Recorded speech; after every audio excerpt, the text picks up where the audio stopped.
Hello friends, it's Alora. Welcome back to the channel. Today I'm going to be talking about something that is very exciting to me, and that is my 100 book challenge. So about a month ago I was browsing Goodreads, as you do, and I came upon the reading challenge. Let's just back up a bit. I am a very consistent reader. I consistently read between 87 and 90 books a year. This has been the truth of my reading life for the last 4 or 5 years, ever since I started really keeping track. I feel really comfortable in this number, but there's also something about it that's like a little niggle, you know, like it pokes me and it bothers me and it vexes me just a little bit because 90 books feels so close to 100 books. And while 100 books may be an arbitrary target to reach for some reason it's just something that I want to do. I want to be able to say, I, Alora, have read 100 books in a year. I do want to put a quick disclaimer that I don't think it's necessary by any means to read a lot to have a fulfilling reading life. Reading is something that connects us. It's something that allows us to see other perspectives. It's something that allows us to understand other cultures better, other people better. It allows us to feel the deepest pains that other people have experienced, or at least to get a little look into them. It allows us to understand the greatest joys that other people have in their lives.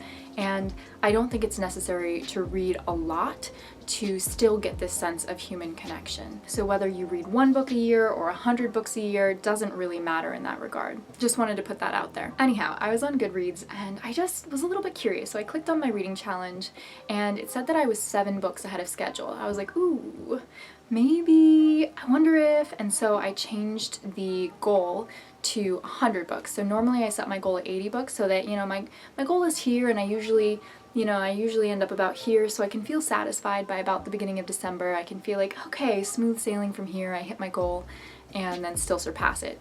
But I changed it to 100 on Goodreads, and I was like, ooh, I wonder, and it said I was 2 books ahead of schedule to read 100 books in a year. And I went, oh, I wonder if I could do it. Part of me said, Alora, this is a really bad idea. You are a graduate student, you work full time, what are you thinking? And the part of me that has this arbitrary goal on my bucket list was like, yeah, we could do it. This could be the year. Long story medium, because it's no longer a short story, I have decided to pursue a 100 book challenge. Instead of this just being a challenge where I'm alone on an island by myself reading a crap ton, I decided that I wanted to involve you. So there are 2 ways that you can be involved in my 100 books in a year challenge. The first way that you can be involved is to leave a comment down below on this video giving me a challenge that you want to see me complete during the last 5 months of this challenge. This could be anything from read a book written by a Korean author, to read a book while sitting on your floor, to read a book while wearing the same shirt, to read a book with green on the cover. I don't know, it could be anything. Be creative. So long as it's not dangerous or outrageous, I'm going to chuck it in a bowl,